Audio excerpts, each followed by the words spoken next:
the Jeff Meacham Network's Multiverse of Media. For over 15 years, the recognized symbol of excellence and the standard bearer in coverage of sports and entertainment. You ever wanted to come into a sports bar where the barkeeps know their game? Well, the Jeff Meacham Network Multiverse of Media has got a production just for you. Sit down and relax as the stat boy and his partner break down the statistics in all things sports. Whether it's football, basketball, motorsports, baseball, hockey, soccer, professional wrestling, mixed martial arts, boxing, and much, much more. All are welcome. Your barkeeps here keep you up to date and in the know of everything going on in sports, while also having a pleasant conversation about it all. Your host and owner of the bar, Stat Boy Mike.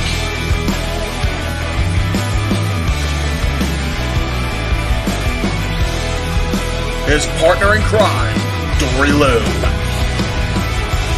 And a host of other guests coming in.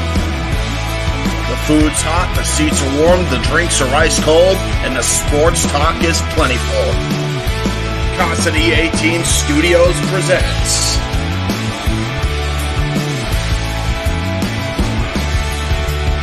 Stat Boy Sports Bar. Take a bar stool and enjoy the show.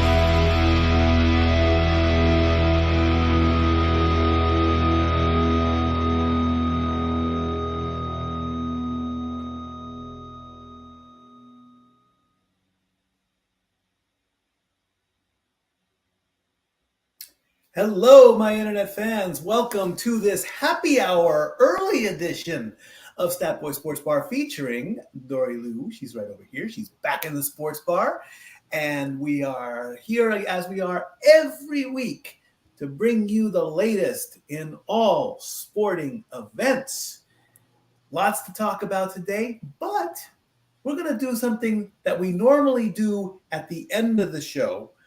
We're going to give you a double dose of positivity because there's been a lot going on in the world, and Dori Lou wasn't here with us last week, so she has to do double duty on her homework. So, you do her homework. She has a great way to start the show and a great way to end the show. So we're going to start with a positive note.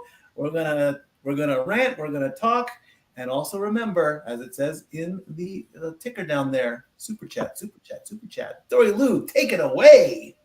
All right. Good afternoon. Thanks for joining us for our happy hour. We got lots going on today, and there's been a lot of negativity going around, but we're going to try and keep things positive. So from A.A. Milne, a lot of people will recognize that name for the author of Winnie the Pooh series. It isn't Pooh Bear. It's Pooh Bear. You're braver than you believe, stronger than you seem, and smarter than you think. And I think that's a good way to start us off. I like that. Nice, simple, and easy. I love it. I love it. I love it. I love it. Again, remember, super chat, super chat, super chat. That's how you dictate the conversation. As, of course, we stay to our usual routine, we start off with possibly the oldest sport in the world, golf. The Sanderson Farm Championship in Jackson, Mississippi, which is the second event in the FedEx Fall Cup, was won by Mr. Luke List, American. And he had to join four other players in a five-way playoff to win his second career PGA victory. He joined Ben Griffin, Ludwig Aberg, Henrik Norlander, and Scott Stallings. It was a clutch victory because, he literally off sank a 45-foot putt and got his second title. Of course, it's a very interesting. Let's address the chicken in the room here. Sanderson Farms is a chicken company, and their trophy is, well, a chicken. I mean, you go to play golf and you win a chicken trophy, along with a pretty good payout of that, of course. So a trophy is a trophy. Yeah, well, it's not just a chicken; it's a rooster. So I mean, there you go. Yeah, there you go. And of course, the remaining schedule is coming up. This weekend is the Shriners Children's Championship in Las Vegas. Then they head across the Pacific to Japan. Then they come back to the States and head down south to Mexico, and then head into the Caribbean for Bermuda, and then back into Georgia for the RSM Classic. Congratulations, Mr. Luke List, and be proud to hold a chicken. Oh, it's a chicken. What can you say about it? It's a chicken. We're going to have chicken jokes all day, aren't we? I guess so. Let's take a look and see what the ladies did in their golf tournament. The ladies, yes. PJ and NASCAR, yes. I'm sorry. The ladies played in the Ascendant tournament in the Colony, Texas, which is a suburb of Dallas. So hello to my Dallas family while we're doing this. The winner was the number 3 ranked player in the race to the CME Globe, Hyuju Kim from Korea. She completed a wire-to-wire victory. And what a wire-to-wire victory is, she led from the start of the tournament, and she won, and she finished without ever losing that number 1 spot to the very end of play. This is her 6th win in her career and her first win in 2023. Amazing. To do that, to be that dominant from start to finish, it is a rare occurrence. It doesn't happen very much in NASCAR that much either. I mean, I would love to see a driver at some point in NASCAR just go wire to wire, start to finish, just lead constantly, even with pit stops, if that's a possibility. It's amazing to have that done. Yeah, with pit stops, no, that I don't ever foresee that happening. But it's a nice thought. NASCAR challenge has been issued. There you go. And we have the top 10 there. Oh, did you want to read the top 10 real quick? Or I'll let you, because it's too small for me to see. So go for it. All right. So the top 10. Oh, rats! I just closed that. Doggone it. I'm having my own technical problems at this point now. I had it up and I just lost it. Okay, I'm going to bring it right back. There it is. Okay, good.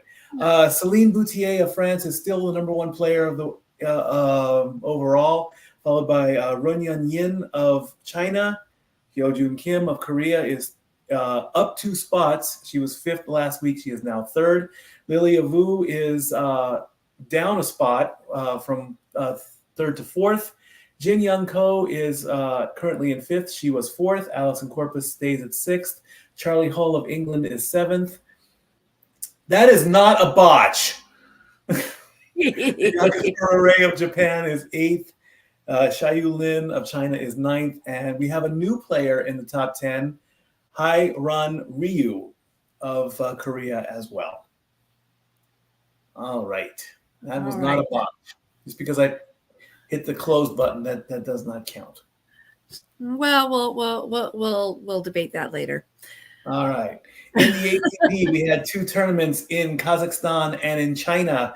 The Astana Open in Astana, Kazakhstan, was won by French player Adrian Manarino. It was his 5th title overall, his 2nd win this year. And in the China Open, top 10 player Yannick Sinner defeated his main rival Daniel Medvedev to win his 9th career title and his 3rd title overall. Sinner and Medvedev have played each other 7 times. Medvedev has won 6 out of 7. But finally, Yannick finally decided, I'm not going to lose a seventh time, and I am going to take this victory. Novak Djokovic is still the number one player. Him and Alcaraz are just going back and forth, one right after the other. They want to swap that number one spot back and forth. Medvedev is third. The new shirt for, as I promised I would wear, Stefanos Tsitsipas, he has dropped down to sixth. Sinner moves up to fourth. Holger Rune is fifth. Andrei Rublev is seventh. Taylor Fritz is eighth. Casper Ruud is ninth. And the German Alexander Zverev is 10th. Let's take a look at the ladies in tennis. So the ladies played in Beijing, China in the China Open. Former number one ranked player Iga Swiatek won her fifth tournament this year and her 16th for her career. The last time a player won 5 or more titles in back-to-back season was Serena Williams in 2014 and 2015. This tournament, Iga also broke a 16-match win streak of Coco Gauff as they faced each other in the semifinals. Iga and Coco have faced each other 9 total times, with Iga winning 8 of the 9. The only time Coco defeated Iga was earlier this year in Cincinnati. And there are your top 10s. Mikey, if you want to read those off. No big change. Everyone's pretty much staying the same. Aryna Sabalenka is still the number one player. Iga Swiatek from Poland is number 2. Coco is still number 3. Jessica Pegula is number 4. Alina Rybakina is 5th. Maria Sakkari of Greece is 6th. Ons Jabeur of Tunisia is 7th. Marketa Vondroušová is 8th, along with Caroline Muchova. Back-to-back Czechs, 8 and 9. And Caroline Garcia from France is 10th. All righty. Let's start talking racing. Oh, go ahead. DJ Mutt King. He says Coco is number 1. He doesn't care what they say. All right, Zach. Number 3 in the rankings, unfortunately. Yeah, but is she the number 1 from the U.S.? Because Iga is what, from Poland? Poland? Yes. And then I'm blanking on names. I'm sorry. It's okay. And Sabalenka is from Belarus? Yes. So I will go with Coco Gauff is number 1 woman in the U.S. How's that? Is that a good compromise? Oh, Stat Girl approved. We have to make a graphic for you on that one now. We gotta get another picture of you and we gotta get that hashtag going. That is Stat Girl approved. There you go. We'll work on it. We'll work on it. The Bank of America Roval Track 400 in Charlotte took place this weekend, with the winner being AJ Allmendinger in his Chevrolet, followed by William Byron in his Chevrolet. Kyle Busch took third place. Unfortunately, that was not good enough. It had to be a must-win for Kyle because, unfortunately, he's out. Ty Gibbs, number 54 in his Toyota, fourth place. Joey Logano took fifth. Tyler Reddick took sixth. Chris Boucher took seventh. Alex Bowman took eighth. Chase Elliott, ninth. Ross Chastain, 10th. We are down to the final 8. The next 3 races, Las Vegas, Homestead, Miami, and Martinsville. That will determine your final 4. On the bubble already is Boucher, Bell, Reddick, and Blaney. Right now, I'm going to call it. I want to see Truex Jr. go all the way. He was a regular season champion. I think he deserves the cup, even though he drives a Toyota. And even though I want to stay loyal to the Chevys that I've been preaching for the last 3 seasons, Chevy on the track, Ford on the streets. But that's the and of course let's give another title to Joe Gibbs, even though we're an RCR family. You know, can't deny Hendricks, because Hendricks was up in force at work this weekend. I saw a lot of people wearing Hendricks gear, and I'm like, do you guys really want another cup? They're like, yeah. I'm like, what about this guy? So right. But as the producer briefly put up there, we have both golf and NASCAR in Vegas this weekend. So which one do you pick? Well, it depends on which one you're actually a fan of, because not everybody's a fan of both. However, expect the Las Vegas Strip to be busier than the norm. How's that? So if you're a driver out in the Las Vegas area, please be safe, be sober, and be aware. We want you all to come back. I think I would choose golf over NASCAR, and here's why. Obviously, you're in the desert. Obviously, the cars are going to be running on a hot track, which is probably going to add to more heat. And It's going to just be miserable. It's going to be fast. It's going to be loud. But you're not gonna bake. You're not gonna broil. You're not gonna cook. You're gonna Cajun at the Las Vegas Speedway. Oh, lordy. At least at the golf course, it's green, it's nice, it's there. There you go. Okay, well, it's still going to be hot unless you're standing in the rough with trees, and it's not that much cooler in the shade in Las Vegas as a general rule.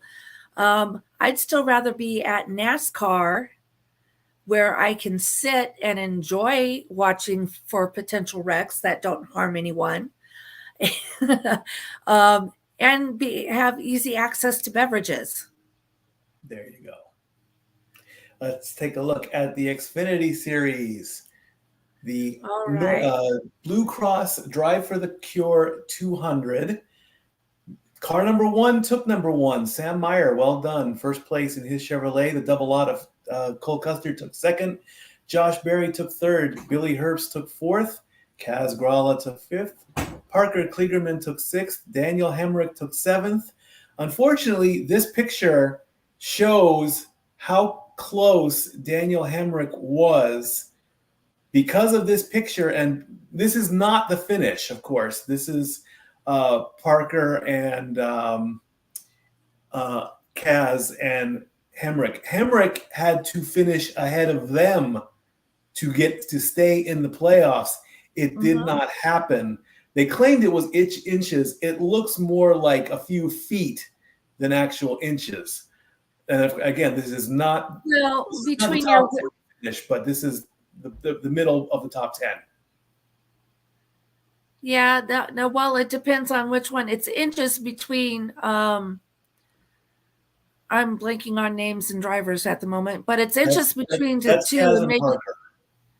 Okay, so it's inches between Kaz and Parker, but I'd say it's feet between Parker and Daniel. Thank you. Yeah. So Hemrick. So because of this, Daniel Hemrick is out. John Hunter Nemechek took 8th. Austin Hill took 9th.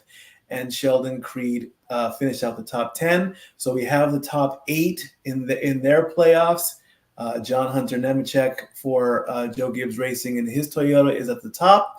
Austin Hill for RCR. Justin Allgaier for JR Motorsports. Sam Meyer is his teammate. Cole Custer in the double lot for Stewart Hodge Racing. Chandler Smith for Colleague Racing. Sheldon Creed is also RCR. And Sammy Smith is Joe Gibbs. There's the Las Vegas race again, Homestead and Martinsville. Then we get the final 4, and we go into Phoenix. Well, I will say for Xfinity, any RCR driver winning I'd be very happy with that. But Austin Hill, I'd like to see Austin Hill go all the way. I'm still going for the guy that's been on the top of the leaderboards and in the standings. Nemechek again in a Toyota. I'm rooting for Toyotas for some reason. I have no idea why. That's because I haven't given you enough Gibbs slaps lately. I got a good one the other day. That's for certain. Well, and I think that was before I did the whole thing with my right arm. I got you. All right, let's talk about some basketball. So we need somebody to keep an account of how many Gibbs slaps I owe him once my arm is healed enough to give him proper Gibbs slaps. Okay. On to WNBA. Woohoo! Sorta, kinda, sorta. All right. Unfortunately, my links are out of the running here, but I'm very happy how far they progressed, considering I haven't followed basketball very, very well for many years. And this is the first time I've actually first season I've actually followed women's basketball. So as far as I know, I'm very happy with how far the links progressed. However, they did get knocked out, and our final battle here is the Las Vegas Aces and the New York Liberty. Game 1, Vegas won that one 99-82.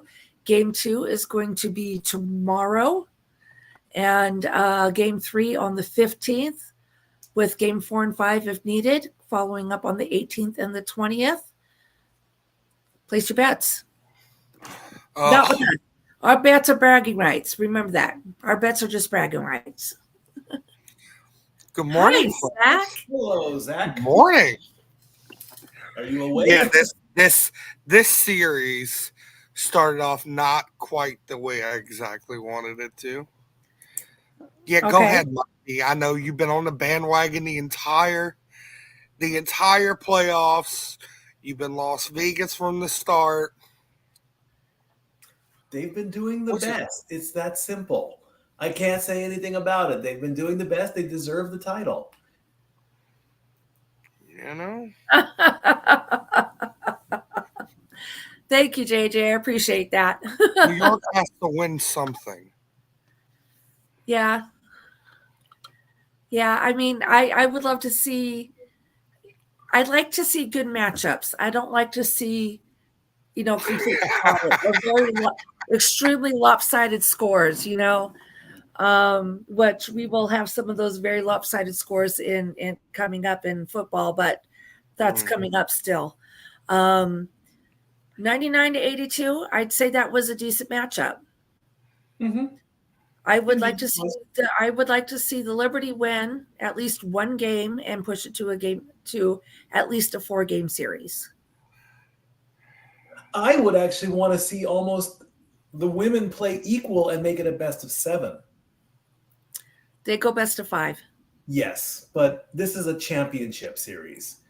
A lot, if not all, championship series should be best of 7. And if they're really that good, it needs to go the full series. Make it go all the way down to the wire. Yeah. I don't like sweeps. I really don't, because you're that good and you've beaten your team. But I like to see that back and forth battle. I mean, especially when we talk, since we're going to be talking hockey later on as well too. I've said this many times when the Stanley Cup Finals or when the conference finals, when they go into Game 7 in any social media, I'm like, this series has gone to the end plus more. That's the way to do it. Yeah, the edge of the seat. Keep it interesting. Keep us, Guessing. Keep us guessing. Keep us on the edge of our seat to see what's going to happen. If it's just, I'm going to pick on Vegas right now. If Vegas just is completely dominant, then there's no competition. What's the fun? There's no fun. Exactly. Competition is supposed to be fun. We do it for the love of the sport and the competitiveness.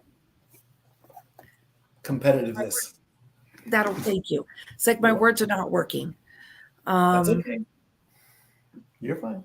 But and when you have like what we're going to see in some of these blowout scores later, it's like, okay, you've heard me say it in the past. Did the opposing team even actually show up to play or put any effort behind it? So I'm hoping we don't see that with the WNBA finals. I don't want to say that in the WNBA finals. Indeed. True. I don't have a favorite. I just want to see good matchups. Yep.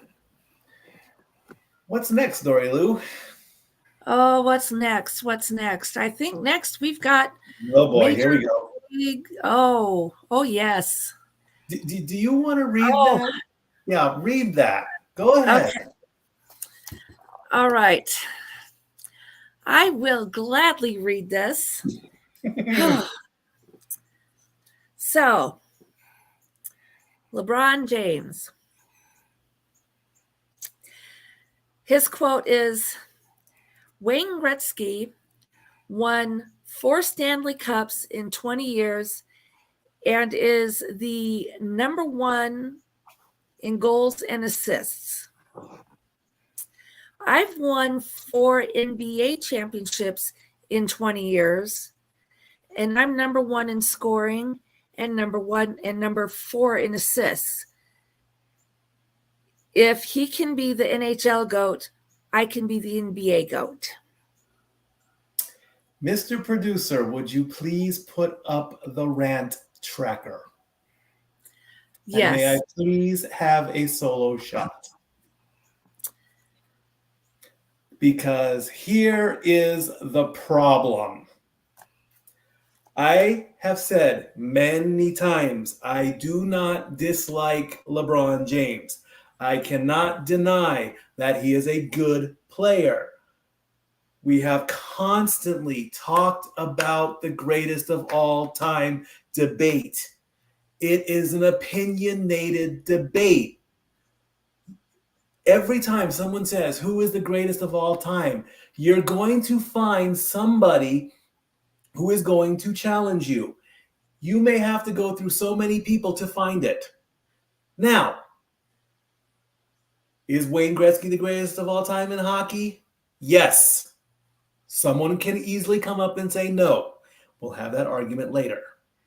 You're saying that just because some of your statistics equal a player that is in a different sport, you can be the greatest of all time in that sport. No, that is not possible. Here is my reason why.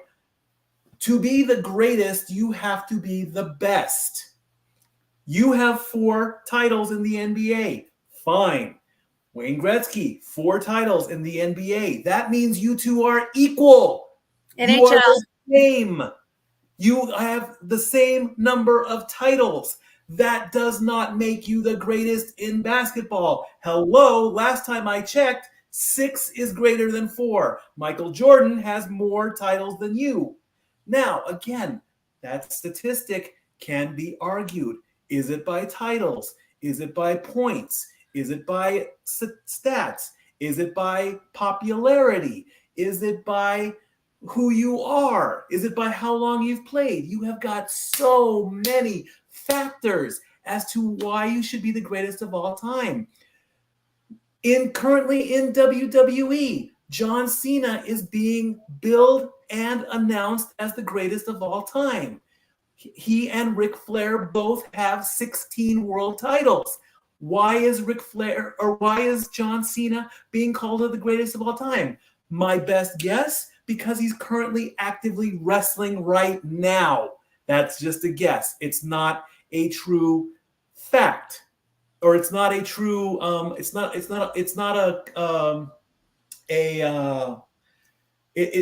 a statistic that can be challenged, I guess, or something like that.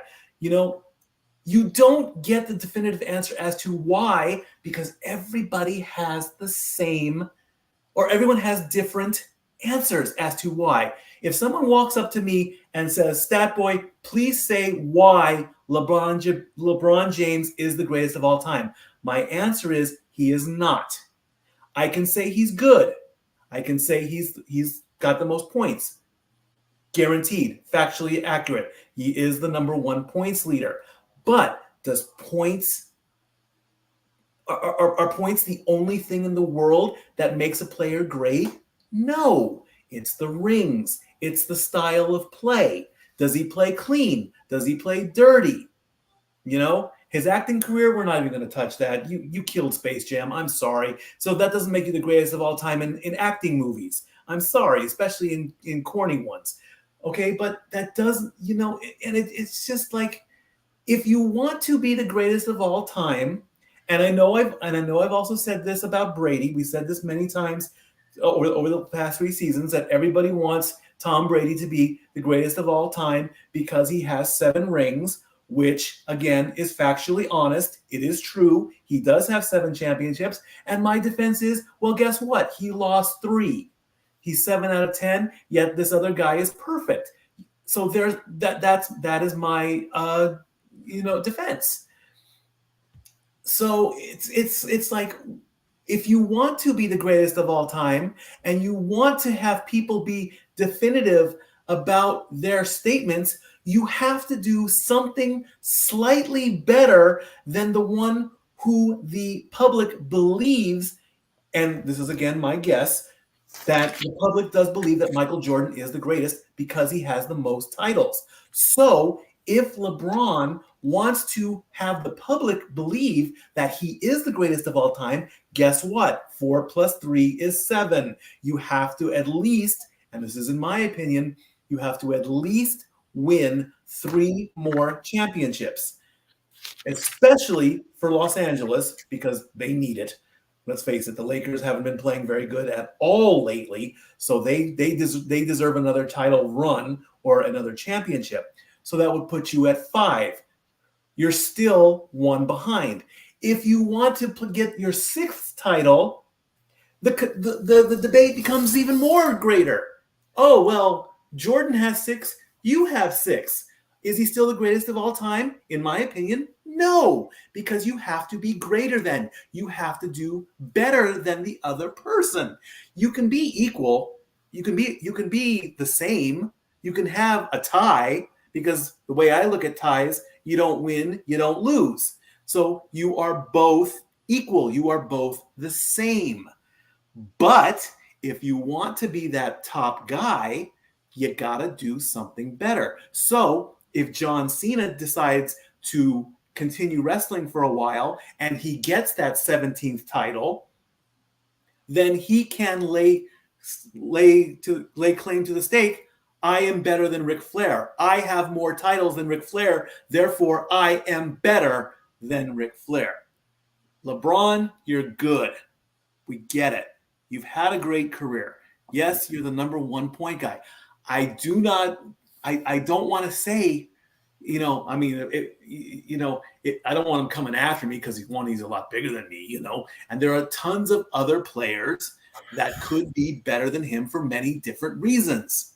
One being championships. Championships should be the number 1 stat. Then maybe how long he played his career. Then how did he play? Did he play clean? Did he play dirty? You just don't know.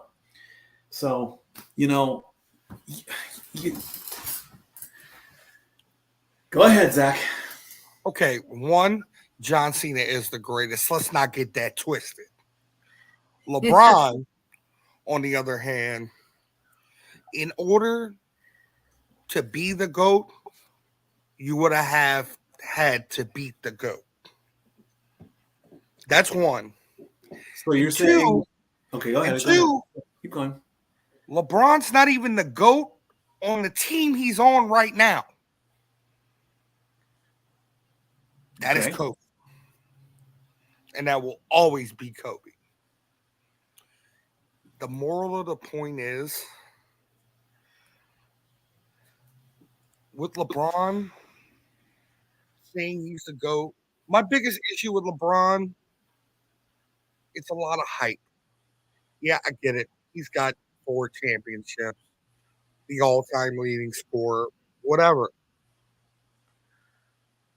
But he's also always had a major supporting cast around him. Mm-hmm. And your counterpoint about movies, how do you screw up 2 classics? Okay, you started with Space Jam, and then you ruined House Party.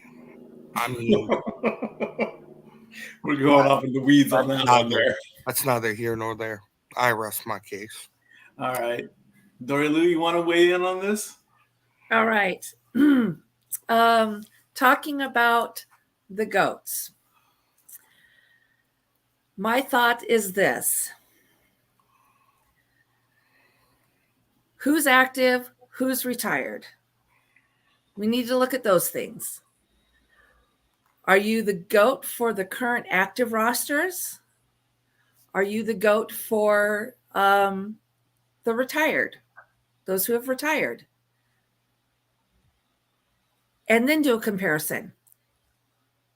If you are the current GOAT for the active rosters, that's the active, okay? But what is your status against that retired person, whom you may never be able to face? And that's a reality. That is a reality. John Cena may be, and I don't agree or disagree with this. I don't have an opinion really either way. Let's say John Cena is currently the GOAT because he's active. For the active roster, where his stats are, he is currently the greatest of all time for wrestling. And maybe LeBron is one of the greatest of all time right now on the current active rosters. But how does that compare to the past? And I want to go back to him also saying, the 20 years, 4 championships in 20 years. And Mikey, Gretzky was NHL, not NBA. Did I say NBA? Oh. Yes, you did. Okay, that's a botch. That's a botch. Okay. And with that, too, there has got to be some the times have changed. How many games are in those seasons? How much you're playing is changed in those seasons? How much time on the court or the ice or the field do you have to accomplish those numbers? There's a lot of factors that need to be taken into account. And your popularity does not make you a GOAT. I'm sorry. It makes you popular. Yeah. It does not make you the greatest of all time. You need to look at the overall stats with all those other factors and all those other factors counted in. And that's all I have to say about that.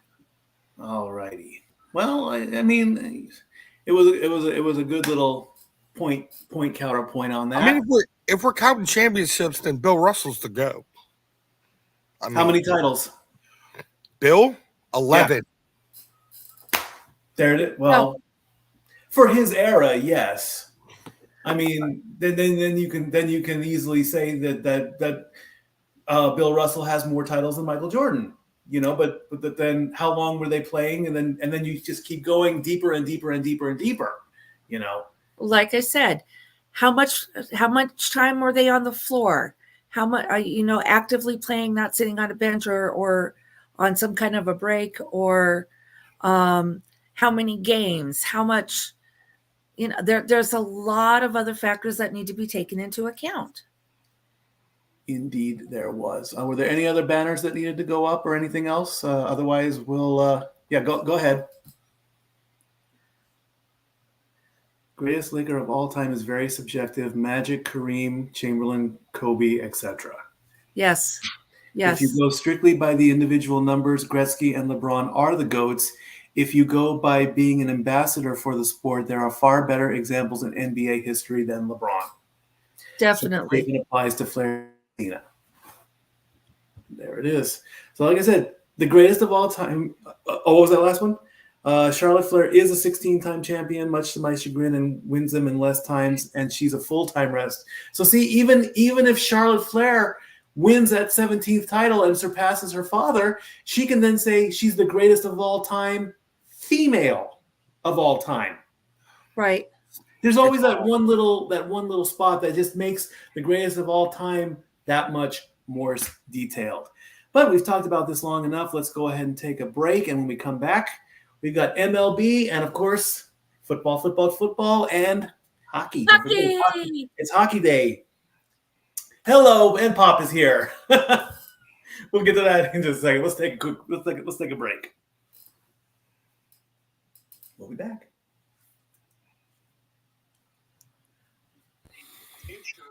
There we go. Okay, can you guys hear me? Yeah, go ahead. Ooh. 40. Hang on.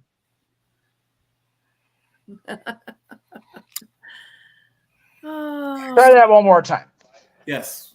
All right. Since you didn't say what we're going to go to with the Shield to, we're going to go to a break with a 5-minute intermission, plugging what's going on in the Casa Studios in October. That way we can all get a breath, get a drink, go potty, whatever you want to do. All right. We'll be right back after this. 5 minutes. Thank you.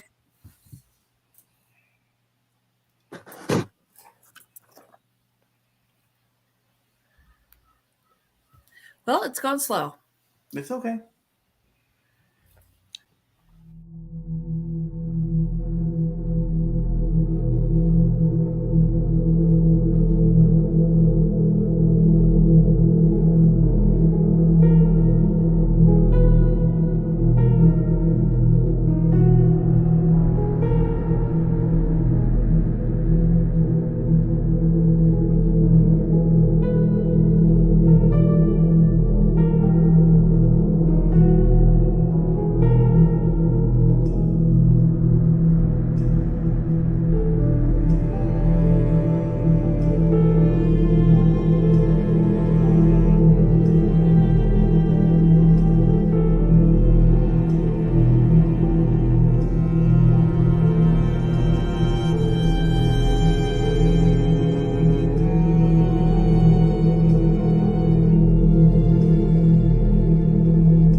right, before anybody says anything, there are several corrections I want to make just because that trailer was made in advance, as JJ does. I don't, it's not his fault.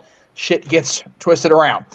So, this, of course, is coming up tonight, which is why we're having happy hour today here on Stat Boy Sports featuring Dori Lou, is because tonight, 7 o'clock Eastern, 4 Pacific, we will have our double feature watch along of AEW Dynamite Title Tuesday and an hour of recapping Dynamite and previewing NXT before we go live with the West Coast feed of NXT at 11 o'clock Eastern, 8 Pacific. Also, the Dad Scream Queens episode has been moved to this Friday, October 13th. JJ and I are working on a time, and we'll determine that before Friday, obviously.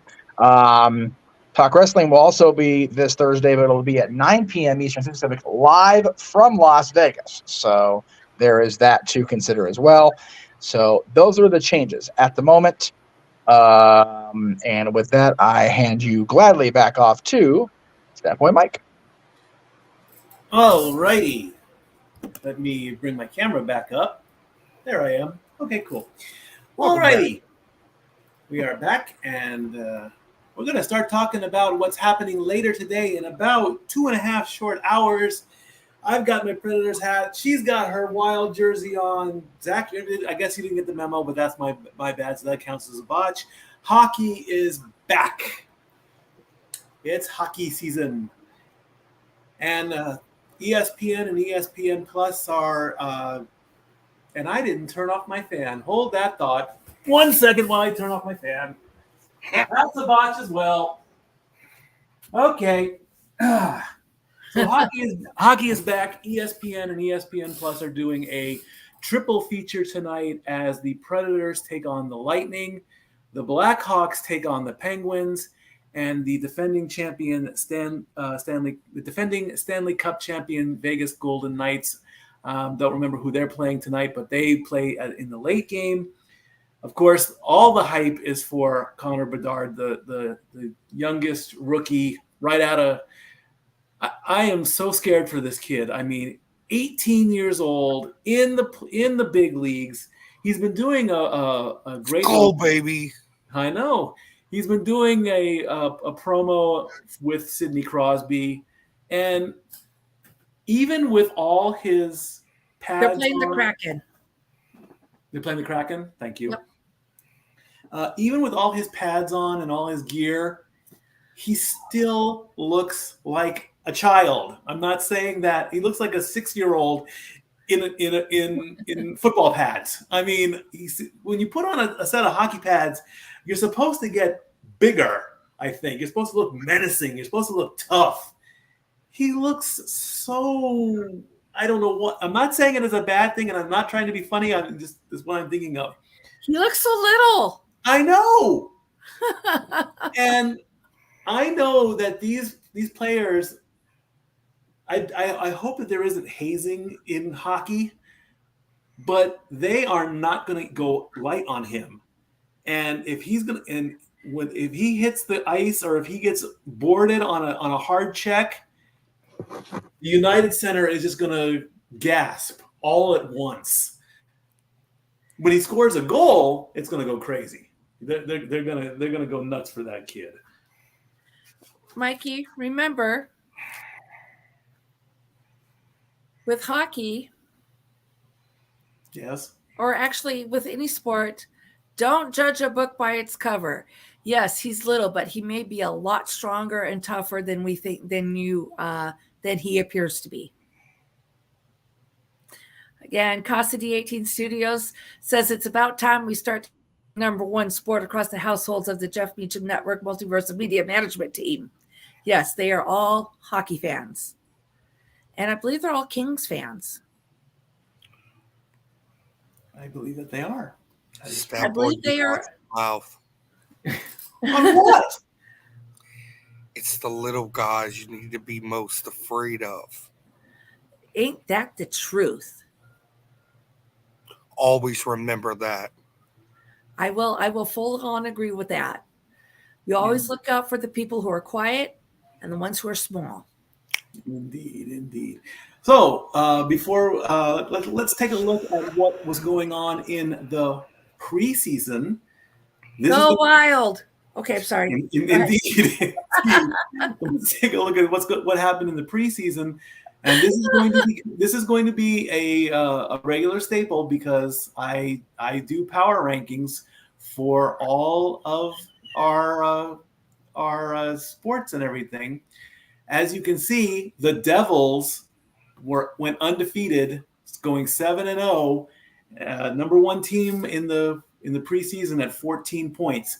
The ranking system, it goes by points, then it goes by record, then it goes by goals scored, then it goes by goals given up. The Kings are in second place at 13 points. They went 6-2-1. The only California team I root for.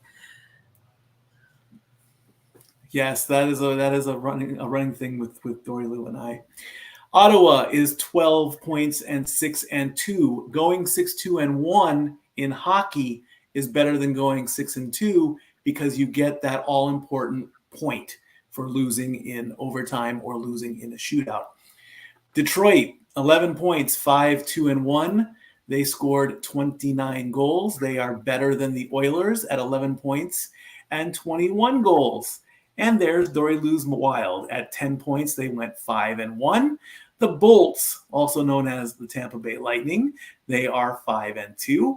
And rounding out column one are the Toronto Maple Leafs at 10 points, 4-2-2, and 26 goals. Starting column two, St. Louis Blues, 10 points, 4-2-2, and 23 goals. Followed by the Dallas Stars at 9 points. They finished the preseason at 4-2-1. Calgary also had 9 points, but they had one extra loss at 4-3-1. They scored 28 goals over the next team, the Columbus Blue Jackets, 27 goals. The next two teams went even at 4-4. That's the Florida Panthers at 8 points and 25 goals, and the Anaheim Ducks, which is my bandwagon team, 8.4 and 23 goals. The Arizona Coyotes are 8 points and 4-5. And the Washington Capitals finish out the left at 7 points, 3-2-1, and 20 goals. Column three is started by the Philadelphia Flyers at 7 points, 3-2-1. They have 15 goals. And then Zach's Seattle Kraken, 7 points, 3-2-1, and 14 goals. And there are your defending Stanley Cup champions, the Vegas Knights, 7 points, 3-1, and 21 goals.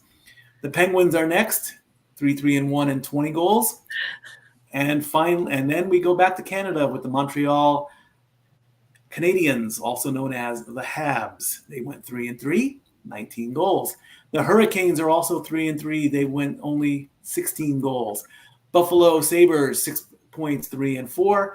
And the final California team, the San Jose Sharks, 2-2-2, 15 goals scored, 16 goals given up.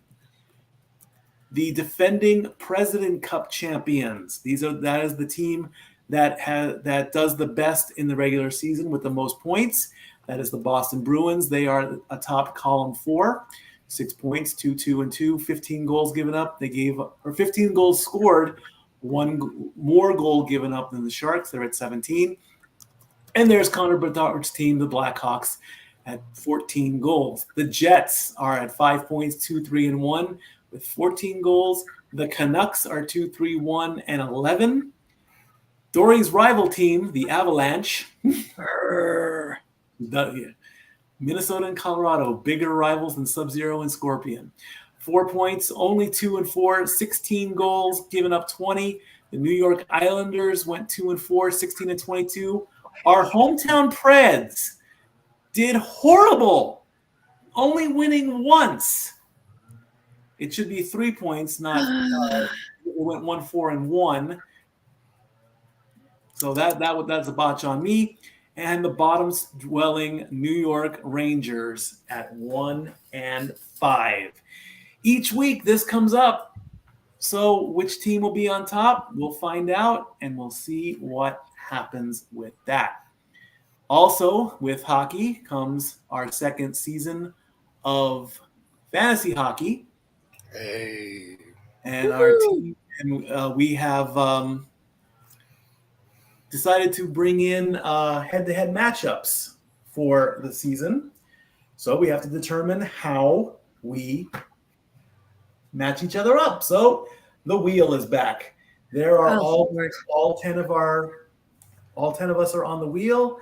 I'll spin the wheel and eliminate each one. Whoever lands on who, that's our opening night matchups for at least day 1 and 2, and then we'll either keep it the same and everyone plays each other 8 times, or we'll switch it up. Have not made that one yet. So this is going live. This is happening right now.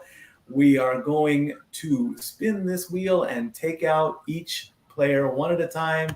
Who's coming up first? It's going to be, the first matchup is going to be Sean. His team is named the North All-Stars. So we will take him out because we don't want the same spin twice. Sean is going to go up against Dori Lou. The North versus the Wild Predators. Okay, how about that? That's a good matchup in the first week there. All right. 1, 2, 3, 4, 5, 6, 7, 8. 8 spins to go. The next matchup is going to be Zach. Here we go. Let's see who Zach is going to face. Any preference? Let's find out. It's going to be Zach versus Monica, our newest player. All right, Zach versus Monica. Nice. Next up, it's going to be Daniel. He's from Canada. Daniel versus Renegade, the defending champion from last season. The sport he knows about. Yes. Next up, Nathan. He is a Penguins fan. Poor boy. Nathan versus Emmanuel. That means there's only 2 left, and that's me versus Raymond. Lucky me. Oh, this ought to be interesting. Oh, yeah. And that's all I have to say. Yep. And back to the comment section. Yes. Arizona needs prayers for their logo. And like producer said, Arizona needs a proper home. I like that. You know, I will Coyotes. I kind of like that. Oh yeah, it writes itself. Bourbon Yeah, it Street Coyotes, Mikey. Oh, but I agree. You know, have to agree with the comment there that preseason doesn't actually count, other than getting a look at the potential rosters. And as we've said in other sports, it don't count towards the regular thing, because somebody did crappy or really good in preseason doesn't mean that's going to be how the regular season works out. Indeed. Puck drop is in 2.5 hours at 5:30, ESPN and ESPN Plus. Let's take a look at what's going on in America's pastime, baseball, with the MLB postseason. And Zach's not. Dori's happy about this. Zach is not. I'm worried because no. That's where we're getting at. That 1 point right there. And as you can see here, the The Rays and the Rangers finished up on October 3rd and October 4th, and the Rays just swept. Did they? No, they did not. I botched that because it's the Rangers that are playing the Orioles. So I'm on the text. I messed that up. But Texas won 4-0 on October 3rd, and then won 7-1 on October 4th. They are currently playing Baltimore, and they are leading on October 7th. Texas won 3-2, and on October 8th, Texas won 11-8. The Twins battled the Blue Jays in the wild card series and swept them 3-1 and 2-0. Their series is currently tied against Houston. Houston won 6-4 on October 7th and won last night 6-2 to even up the series. The Phillies and the Marlins. Phillies won that series by scores of 4-1 and 7-1. Their series is tied. Atlanta actually got one of the rarest plays, a double play, as the batter hit a deep ball to center field. The center fielder then threw the ball back to first base by way of the second baseman. One of the toughest double plays to catch. And the Braves. Oh, yeah. I saw the footage on that. That was awesome. On that play, the Braves ended up tying the series 1-1. Braves, baby. And, of course, what's going on in L.A., the Diamondbacks are teaching the Dodgers a lesson as they crushed them on October 7th, 11-2, and then won again last night, 4-2. Game 3 for Baltimore and Texas is starting in an hour, I believe. Houston, Minnesota has the later game tonight, and Atlanta and Philadelphia. So what's going on with Dodger Blue here? I mean, this is not the Dodger Blue team that I know. What's happening here? It's so real quick. Houston and Minnesota are at 4:07 Eastern time. We've got Baltimore and Texas at 8:03 Eastern. Both games are scheduled to be on Fox. And then we have 4 games tomorrow. All 4 games are tomorrow, starting with Houston and Minnesota at 2:07 Eastern. Can I save that last botch? Can I be like Dak Prescott that will only botch 10 times per episode? I've got one left.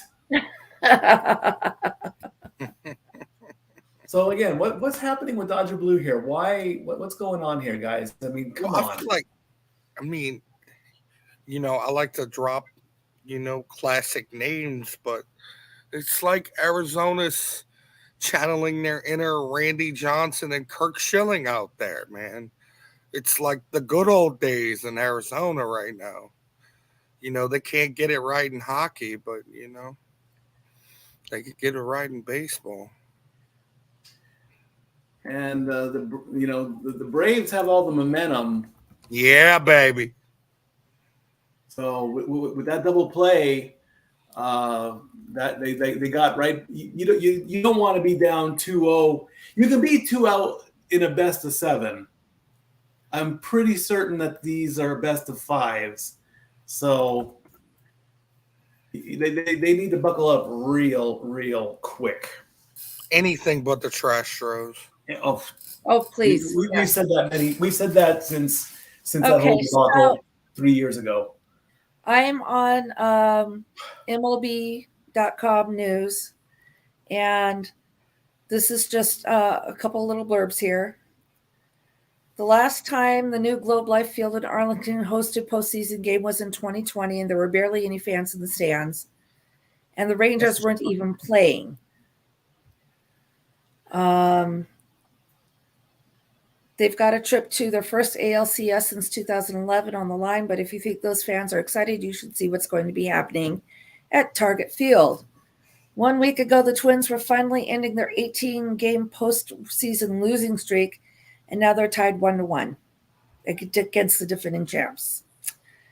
If the Orioles can stave off elimination and force a Game 4 in their series, we'll actually have 4 games on Wednesday for the last time all season. These 2 games Tuesday will feel like more than enough, though. For the Astros, there's been a lot about how they're going for their 7th consecutive American League championship. But the fun fact about the 6 they've won is they were up 2-0 after 2 games in every single one of them. Last year versus the Mariners, 2021 versus the White Sox, 2020 versus the A's, 2019 versus the Rays, 2018 versus Cleveland, and 2017 against the Red Sox. 2-0 leads in every single one of them. Well, that's over. They lost home field advantage in this series and are now facing Sonny Gray, one of the best pitchers in baseball, per this writer. The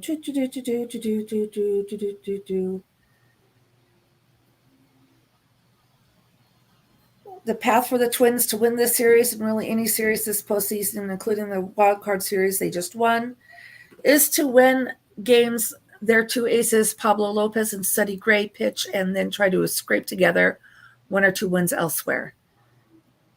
Lopez did his part in Game 2. We'll see what Gray can do next. He's actually considered the better pitcher of the 2 during the regular season. Look at that. That is a badass logo. It is the 30th year. 93-23. Oh, God. That's my 10th botch. That counts. I'm at double digits.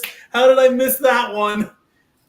I revoke my bandwagon status, and I am now officially a botchamoron. Producer, can I get the graphic, please? Oh. Thank yes. you. Botch count 10. So the Orioles have just completed one of their greatest regular seasons in their history. But Game 1 was an exercise in frustration, the offense missing out on one big hit after another. Game 2 felt like it was almost over before it got started, and now they're facing elimination, a postseason potentially over seeming instantly. Indeed. Let's see. And then we've got the Rangers. Their offense was a juggernaut, leading the majors in runs scored. In the second half, it dipped to the middle of the pack, and the Bats went completely silent in the final series of the season when they lost 3-4 to Seattle. That's what cost them the AL West title and forced them to play the Rays in the wild card. But they think that the offense might have just found itself again. Yep, and that's what I've got at the moment. All right. Jeff? Do I even need to say it when it comes to you botching about the Ducks? Go for it. He just did. Mm-hmm. He just did. Moving on, let's get the college football roundup underway and then get into the meat and potatoes of the Stat Boy Sports Bar. There is your Week 6 results. Again, Georgia's still number 1 on top. They finally played a top 25 team, beating Kentucky 51-13. Michigan defeated Minnesota 52-10. The Red Valley matchup that Zach was so adamant about. Oklahoma upsets Texas 34-30. The Ohio State wins against Maryland 37-17. Florida State defeats Virginia Tech 39-17. Penn State, Washington, and Oregon all were on their bye weeks. The Trojans had to go to triple overtime to take out Arizona 43-41. Notre Dame defeated Louisville 33-20. Alabama defeated Texas A&M 26-20. UCLA upset Washington State 25-17. North Carolina defeated Syracuse 40-7. Oregon State defeated California 52-40. And there's botch number 11 because I have Oregon State and that should be, I believe, Ole Miss instead of, so I put them twice. 26-9 was the final in that matchup. Georgia Tech upset Miami 23-20. Utah and Duke were on their bye weeks. LSU upset Missouri 49-39. Tennessee was on a bye week, and Wyoming defeated Fresno State 24-19. Zach, I guess you're not happy with this list. Botch, stop. You got 12 botches. I wish the one botch you screwed up was right, but it's wrong. I'm sorry. We lost to Louisville. Oh. It happens. As long as I don't make it go up to 20, I think I'll be okay. We lost to Louisville 33-20. Yeah, college football this week was a shit show. Oklahoma did defeat Texas. Georgia is not the number one team, in my opinion. That is Michigan. Nah. I've been saying that since week 1. I know. They're not playing anybody. They're not. They have to play somebody in the top 10 to be a proper number one team. I'm saying and it. No offense to people in Kentucky, but yeah. Okay, and real quick, I know they're not part of the top 25, but the Wolverines were all over my Golden Gophers. Yes, they were. I don't like reporting that. Yeah, that was horrible. It looks like my Gophers didn't even show up to play by the scores. No, they did not. Well, like I said, John Harbaugh has a point to prove. You know, he needs to make amends for his, it was our favorite story of the offseason. Harbaugh had to be suspended for taking a recruit for a hamburger, a cheeseburger, a damn cheeseburger. I hope it was worth it. That cheeseburger better be cooked medium with extra cheese. And all the proper fixins. Indeed. Sure. Oh my. All right, let's get into the meat and potatoes of Stat Boy Sports Bar. NFL football. What's going on in Week 5? Started off my birthday with a rare surprise by the Bears actually coming up and deciding to play. Give them the scores, Dori Lou. Chicago won that one 40-20. 40-20. Okay. Fields went 15 of 29 for 282 yards, 4 touchdowns, 0 interceptions. And Sam Howell was 37 of 51 for 388 yards, 2 touchdowns, and 1 interception. About time Chicago started to play. Rest in peace, Dick Buckus. Yeah, we did lose Dick Buckus this past week on my birthday, no less. And I now have 2 sports. I have a sports entertainer, and now I have a sports legend who has passed away on my birthday. But it wasn't just your birthday. There's many people around the world who celebrated that day. And as I told you on that day, sadly, people pass away every day on people's birthdays. Indeed. Our next game in the international series took place between the Jacksonville Jaguars and the Buffalo Bills, and the Jaguars win 25-20. Trevor Lawrence went 25 of 37 for 315 yards, 1 touchdown, 0 interceptions. He got sacked 5 times for a loss of 37 yards. Josh Allen went 27 of 40 for 359 yards, 2 touchdowns, 1 interception, and he was not sacked. Jacksonville has got a great streak going on when they go overseas. They win. This time they stayed a week, and Trevor Lawrence finally got the chance to explore. So, yes, he did. All right. Next up, we've got the Houston Texans at the Atlanta Falcons. And for some reason, I have them out of order. The Falcons won that one 21-19. There it is, C.J. Stroud. Went 20 of 35 for 249 yards, 1 touchdown, no interceptions. And Ritter went 28 of 37 for 329. 329 yards, 1 touchdown, and 0 interceptions. Next up, the Lions win again. This is amazing. I don't know what kind of fire is burning under there in Detroit. Jared Goff went 20 of 28 for 236 yards, 3 touchdowns, 0 interceptions, sacked twice for 18 yards. Bryce Young, 25 of 41, 247 yards, 3 touchdowns, picked off twice, sacked 1 time, 42-24. The Lions are kicking ass and taking names, folks. This game don't count. They were playing Alabama.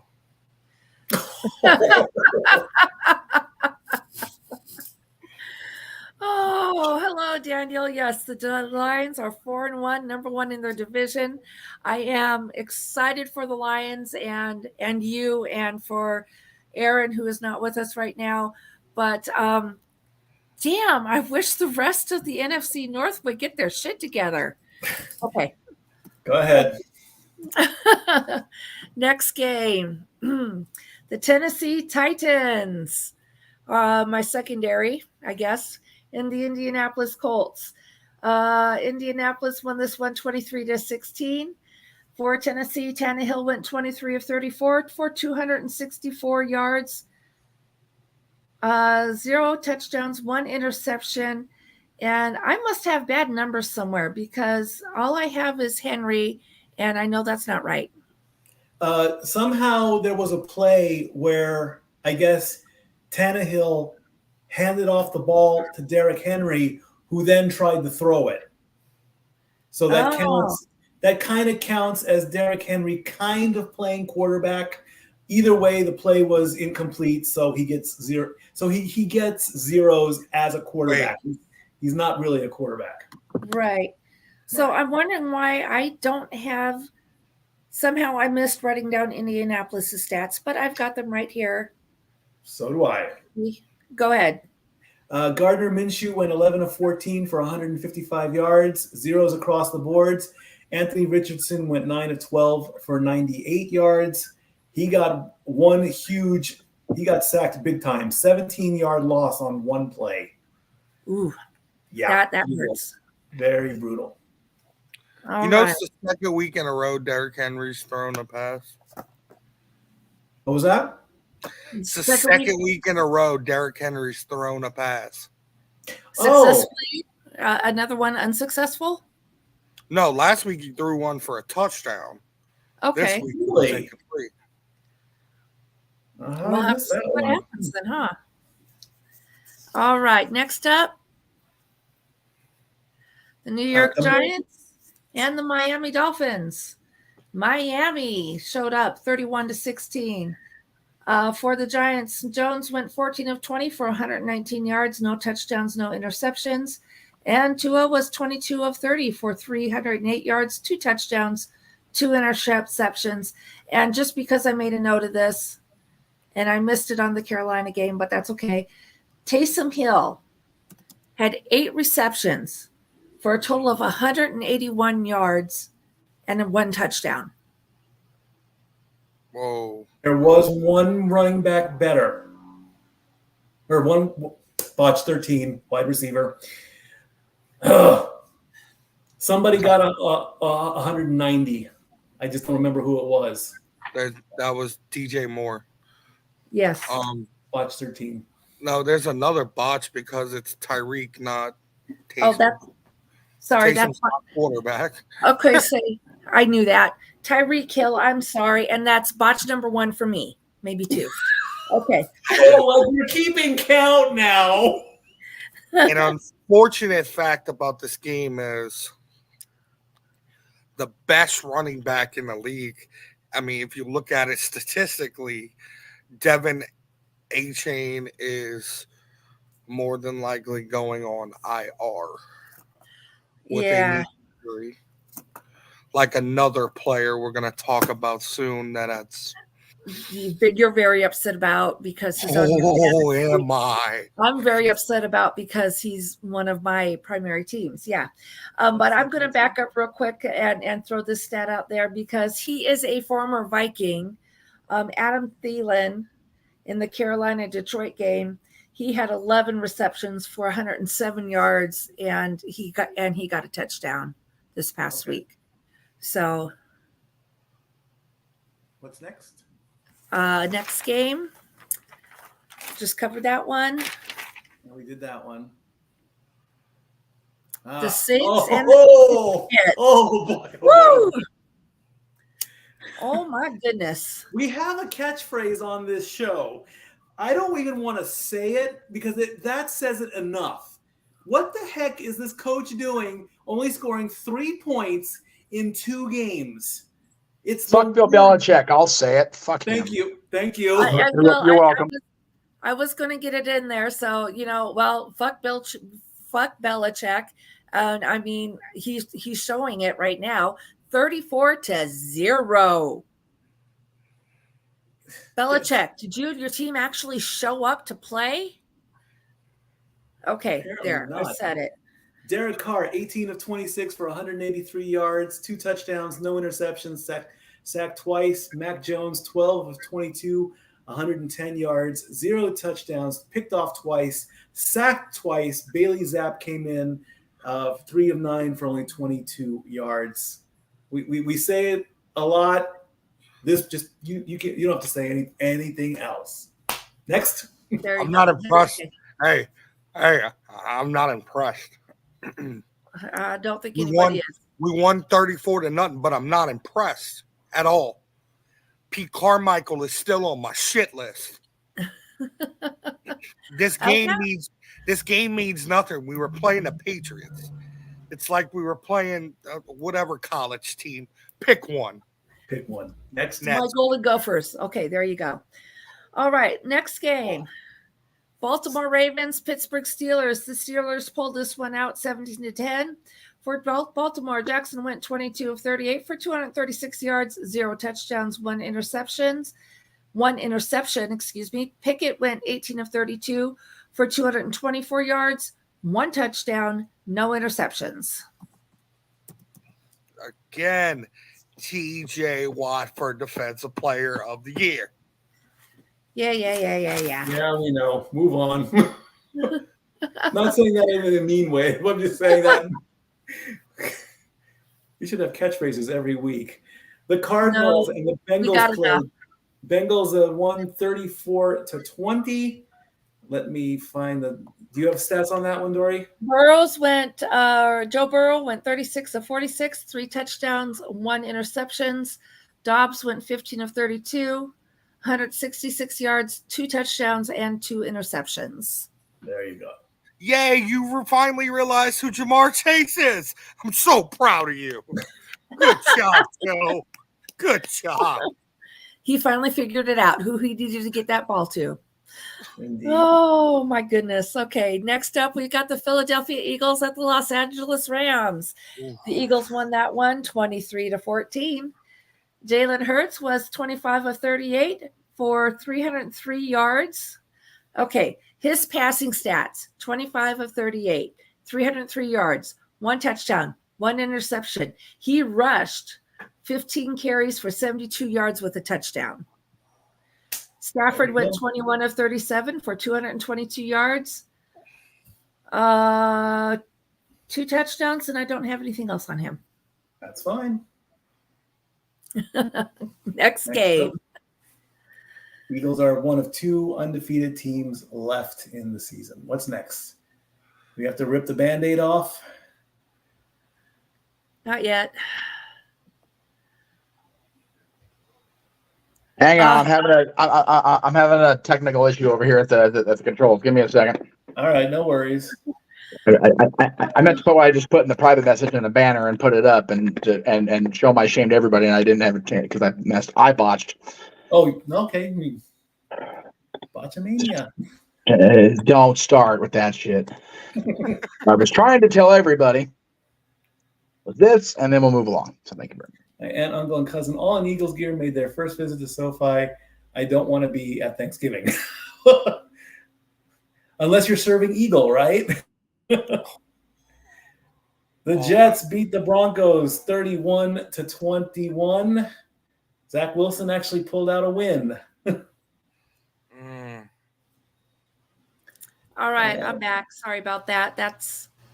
Oh, I know what. I hit the wrong button. We're good. That's okay. Zach Wilson went 19 of 26, just under 200 yards at 199, 0 touchdowns, 1 interception. He got sacked 4 times. Russell Wilson, after a fumble, actually got ripped a new one by his coach on the sidelines. There is footage of this. 20 of 31, 196 yards, 2 touchdowns, no interceptions, and sacked 4 times. Sean, I guess that shit talking about Nathaniel Hackett didn't work too good, did it? I guess not. Did it? Did it? You freaking moron. Yeah, let's rip the Band-Aid off of this one. Oh, okay, I got it. The Kansas City Chiefs at the Minnesota Vikings. The Chiefs won 27-20. I know. All right, I got this. Patrick Mahomes was 31 of 41 for 281 yards, 2 touchdowns, 0 interceptions, and Kirk Cousins 29 of 47 for 284 yards, 2 touchdowns, 0 interceptions. Travis Kelce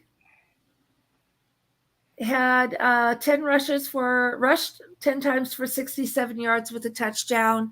Sadly, Justin Jefferson, did get hurt during the game. It's a hamstring injury, and he has been placed on the injured reserved list. He might be out 4 weeks. 4 games. Yeah. Taylor Swift didn't show up either, and Travis Kelce got hurt. Oh, so they can win without her. Oh, my God. Yeah, but it's not all about her. Wait, but Kelce got hurt. Now everybody's freaking out that she wasn't there, and now they're blaming that on that. Oh, correct. Okay. Oh my gosh! I've wasted enough time. I'm not going to waste any more on that whole situation. And we got to rip off another Band-Aid. Ready? Yeah, here we go. San Francisco State. I'm trying to maintain my composure, but I can't make no promises.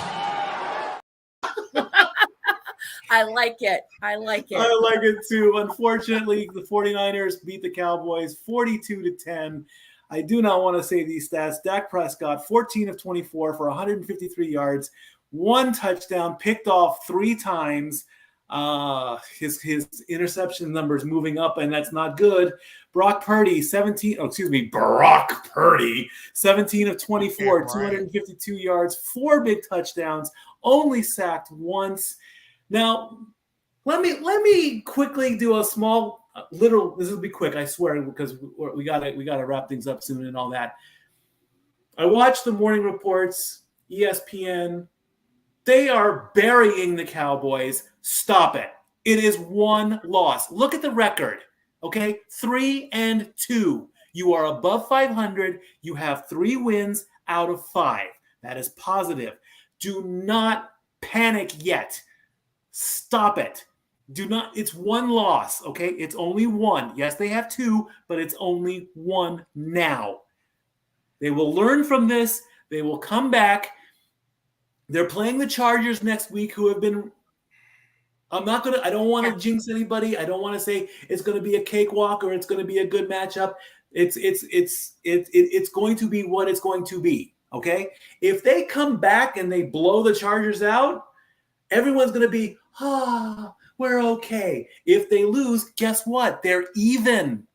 And in the multiverse of media, especially in this family, which I still need to learn more and more, thank you, Renegade, breaking even is still a win. 3-3, it's okay to be 3-3. If it's 3-4,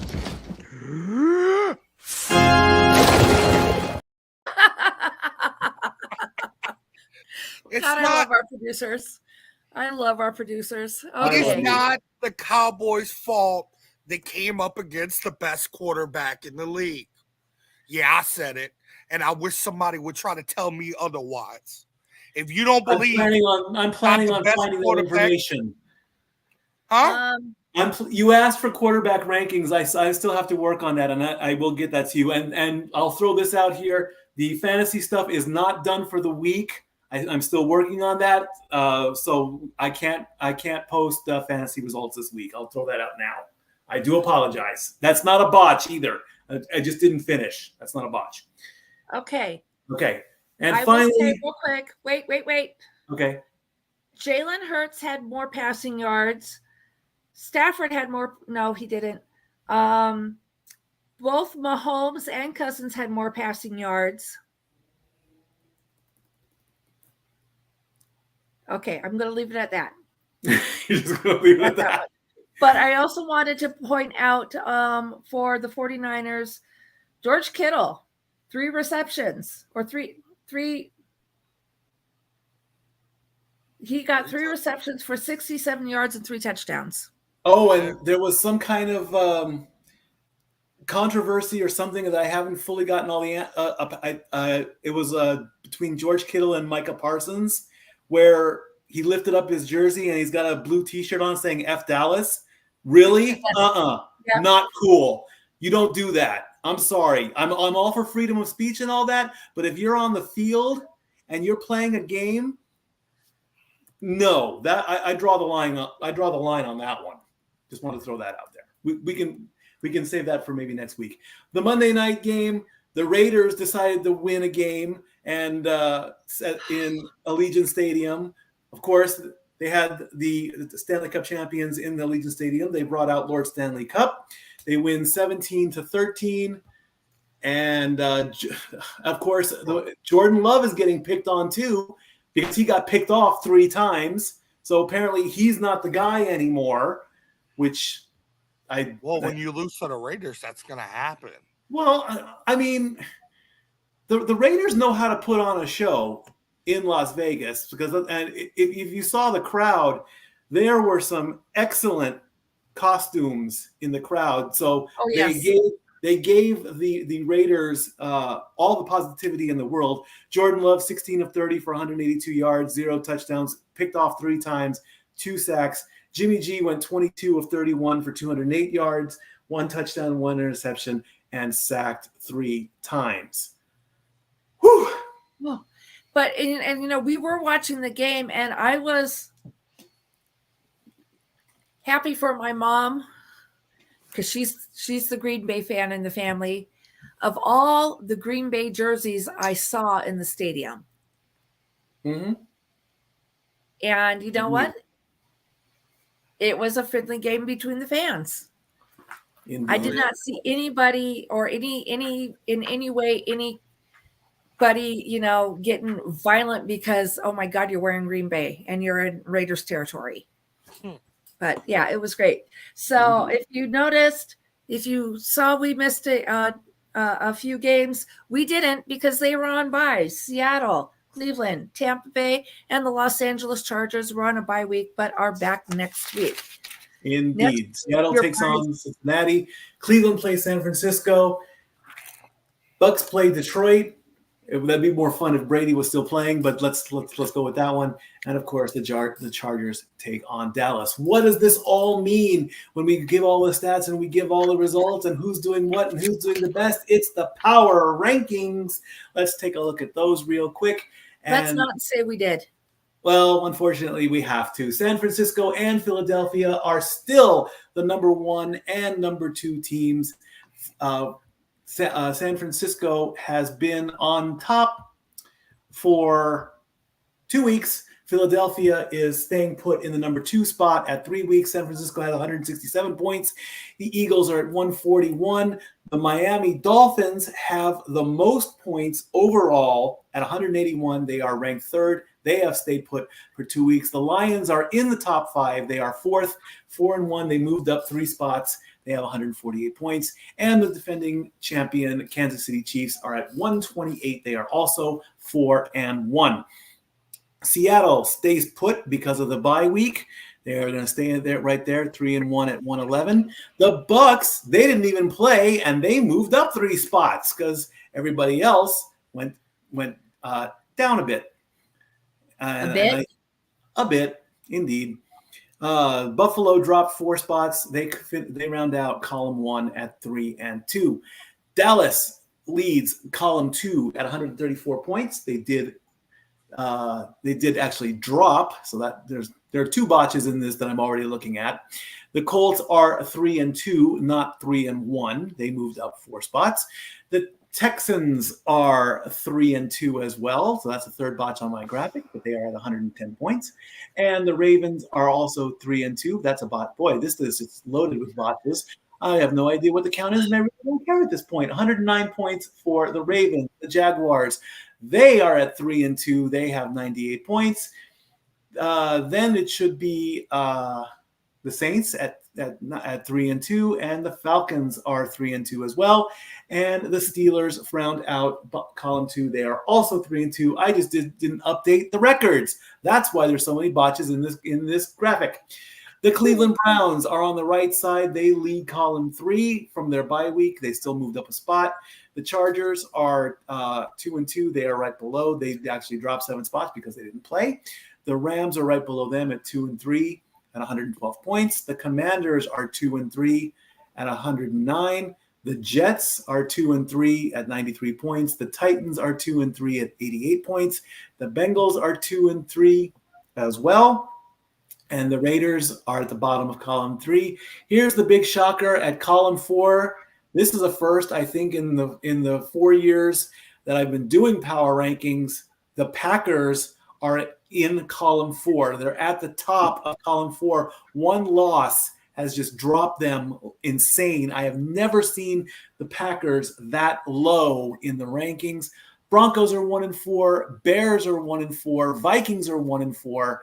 Cardinals are 1-4, Giants 4, Patriots are 1-4, and the only team that has not won a game yet, they are 0-5, the Carolina Panthers at the bottom of the barrel in the last 2 weeks. As far as our pick'em contest goes, Oh, wow. yep. Yes, we did. I'm not proud of it, but it happened. What would a show be without screw-ups, ladies and gentlemen? I don't know. As far as our pick'em contest goes, Tammy and JJ tied for the week. The Renegade gets a win at 9. Jeff, Daniel, and JP, Dori, Lou, and Brandon all got 8. Nathan and Pop got 7. Raymond and Emmanuel got 6. Zach, sorry, bro. I commend you for doing a 20-hour work week, but you got to get your picks in, okay? I love you, bro. I got to bring down the hammer on that. Overall, Daniel, a work day, not a work week. Okay, botch 16. I've lost count at this point. I don't care. Yeah. Like I said in the comments section, your botch count could almost start a Royal Rumble. Cool. Overall, Daniel leads at 51, JP at 49. Everybody else, it's literally one pick separates almost everybody from 49 all the way down to 42. JJ and Emmanuel are tied. Zach is last because he didn't get any picks in. And again, no, not even. Don't even think so. It'd be pretty tough for me to go under an hour. I'm glad we're finishing under 2 because there's going to be a lot of watch-alongs coming up in the next 20 minutes or so. So let's go ahead with we have some shills, I believe. Is that correct? Because I got nothing else left as far as sports. Stop stats. talking. You're botching. Just stop. Oh, it hurts. Oh, it hurts, Michael. Oh, God. Oh, the watch-alongs don't start until 4:00, which is over 3 hours away. But that's okay. Pacific time. Pacific time. Yes, Pacific time. Okay. Since he mentioned the watch-alongs are coming up, let's go ahead and run the watch-along trailer just so we know what's going on, because after today, we have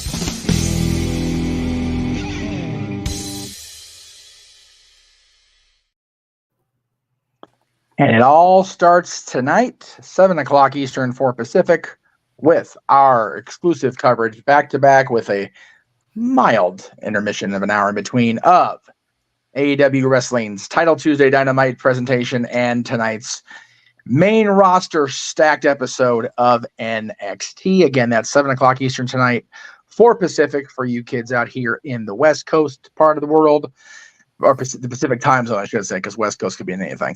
Tomorrow, the Greg Cherry Show, subtitled "When Will Football Love Us Back?" Because, God damn it, it was a rough week of football again. But that's neither here nor there. That is, of course, the Notre Dame representative, and Greg asked me to use that graphic, and I can't blame him because, dude, I can't even anymore either. I just can't. All right, so that's at 7 o'clock 4 Eastern tomorrow, followed immediately by, over on the NoDQ side of things, the NoDQ review. That should be fun, considering how last night when I'm going to be live on mic and talking about wrestling and all the things going on. And hopefully, I pray to the Lord, baby Jesus, that the ratings are out for NXT and AEW by then, because that will make it even more fun. All right. Now, the reason I said I was going to promote the hell out of stuff earlier is because I'm going to be in Vegas after that. So Thursday, starting with Talk Wrestling coming up at 9 o'clock Eastern, 6 p.m. Pacific on Thursday night. Will be across the multiverse, including No DQ as well. At some point during the course of the evening, I will be opening the doors at 8 o'clock officially. There's not going to be any coverage of this on the channels, except maybe pictures and video later on a night perhaps. But we are celebrating Jenna's birthday, so come on out if you're in the area of Las Vegas. Friday the 13th, yes, that is the day it's going to be. Doors at 8 o'clock, $10 at the door. So Friday the 13th in Sin City with Paradise Kitty. That's just asking for shenanigans. And there will be plenty of it, I assure you. But prior to the doors opening at 8 o'clock Eastern, 5 Pacific, Noah and our resident renegade JJ will have their simple take on Fastlane. Sometime during the course of the day, we have yet to determine the time now that we have set this in motion, but we will have we'll call it a bonus episode of Dads this month, only because we're moving the time up. Friday the 13th, our top 10 Scream Queens. We will have an episode later in the month ranking the entirety of the Halloween franchise. So stay tuned for that coming up later in the month. JJ, of course, is reviewing the movies based on the legendary novels of the Fright King himself, Stephen King. So check that out over exclusively on the Casa Studios when he has an opportunity to film, when he's not bombarded with people and things, which, for JJ, if he gets those moments, we play for him, and we bless him really well. Yes. Okay. Saturday, open mic night. After all the shit that's gone down just the last 24 hours, here's our opening subject. And we're going to leave that graphic lay for just a second.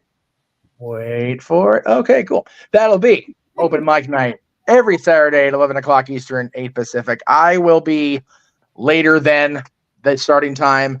So I look forward to talking about the main event. But that is everything that we have coming up. And of course, you can come on back here next week and check out our lovely panel, including Zach himself. Zach? That is me. Follow me on the Twix at Fluffy Mad, Instagram at DJ Muck King Official for all kind of craziness that involves around my world in Bourbon Street. So there's that. All right. If you're a left or a right. Well, yeah, I'm gonna pull a JJ or executive decision here and say, if you're gonna say that phrase, you want to say it like this. You're being my world, and if you understand why, you're in good shape. If not, we'll fill you in. Anyway, our main barkeeps, of course, Mikey and Dori. Mikey. Follow us on Facebook at Mike Caldwell and Dori Lou Hathaway, respectively. Follow us on the Twitter or the X, however you want to call it, at LBStatKid1977 and Hathaway Lou. Drop us some posts on Instagram at Dori Lou and at StatBoy13. Use the hashtag StatBoyApproved or the hashtag StatGirlApproved. Drop us your thoughts. I have been doing a lot of reposting, mostly about food stuff on social media, but once in a while I catch a fellow statistician or a fellow fantasy guy, and he says, what do you think about this? I put that out there as well to give my few cents worth. There you go. Of course, you can follow and keep up with me if you dare at this point, because after yesterday, I wouldn't blame you if you didn't. On Facebook, on the Twix, on the Instagram, and of course, you're on YouTube. If you're watching this show on my channel, I appreciate it. If you're not, I understand this is we got everybody watching. Both channels are being watched. I'm here for it. That's cool. So Awesome. follow me across the socials, and of course follow the Renegade JJ Williams and the entirety of the Casa Studios content at the Renegade JJ Williams on Instagram, at Casa Studios on YouTube, and over on the Twitter or the X or the Twix or whatever the fuck at ROWJJ Williams, at Casa Studio, because some asshat took studios and we haven't been able to take them out. I mean, discuss it with them yet.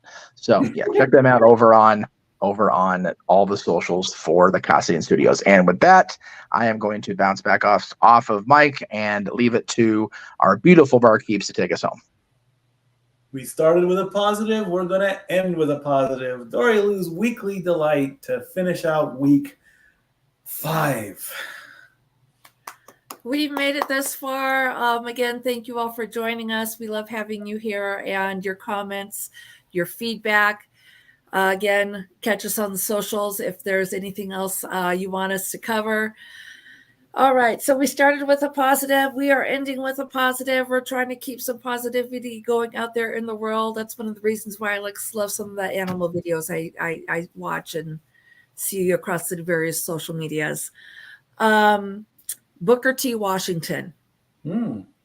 Yes. I have various websites that I browse through, including Facebook, to get positive quotes and just little things to help lift up.